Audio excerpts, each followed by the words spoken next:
Bata ka naman! Lagi yan! Dali, dali! Gagano sa inyo, ha? Andito na pala ang ating mga bisita. Welcome to your final destination. Hayop ka talaga, Esmeralda. Dapat talaga lagi magbago. Ubod ka ng sama! Tagal ko nang alam yan. Hindi ko nakakalimutan. At kahit anong sabihin mo sa akin, Eduardo, doesn't bother me anymore. Pakawalan mo na ang mag-ina.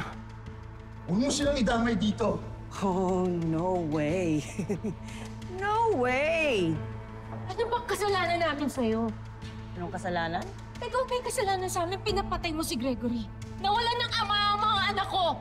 Nang dahil sa'yo, pati si Rambo gusto mong patayin? Ano? Gusto mo imasakar na lang kaming lahat dito? Tama!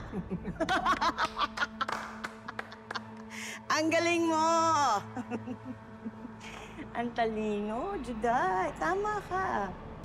Correct. Ano ba kasalanan nila sa'yo, Esmeralda? Malaki, Eduardo. Unang-una, kung hindi inalagaan at inaruga ng mga ito si Rambo, edi sana matagal na siyang patay. Eh kaso, niligtas pa nila yung apo mo. Kaya talagang damay sila sa ngit-ngit ko. Lahat kayo mamamatay. Hayop ka talaga! Oo.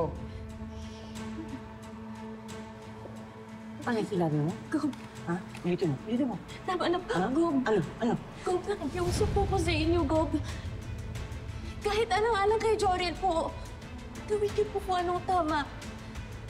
Lumali ko po ni Jorel. Nalulungkot po siya kasi hindi ka po niya nakakasama. At wala pong araw na hindi ka na inaalala. Gob, wala niya na po kami dito.